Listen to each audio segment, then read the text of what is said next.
What mod will ruin your vehicle? All of them. No, I'm just kidding. Here's something I will tell you though. So if, like, for example, you've got a vehicle and you're like, fuck, I want to do a modification to it here, and you have an extended warranty company, stop.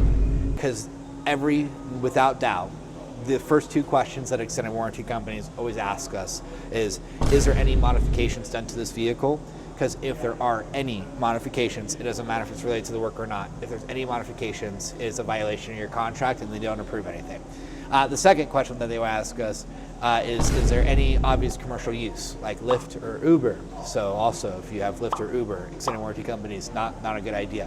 As far as modifications that we've seen on people's vehicles that create damage or create problems or have longevity problems behind it, outside of like using aftermarket parts and stuff that isn't OEM for your vehicle or OEM certified behind it, the number one thing that we see people do is put a tune on their engine.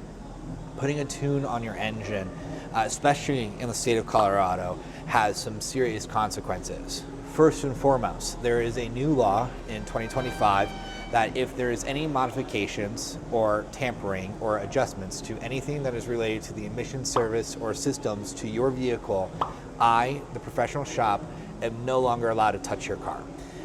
We learned this in the most unique way, to say the least. And this law is pretty strict, and there's like fines and violations behind it, not just to the shop, but to the advisor and to the technician directly. And so you can't do that.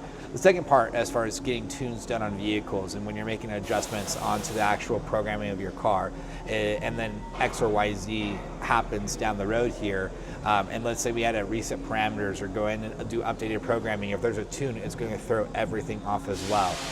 We've also seen to where like individuals would try to put on their own tune on their car, and when you put on a tune on a vehicle, even if you do programming on a vehicle, no matter what you're doing with modules, that vehicle needs to be hooked up to a battery saver, and it needs to be on a trickle charger, because if that charger or if the battery dies during the process, it completely destroys the module.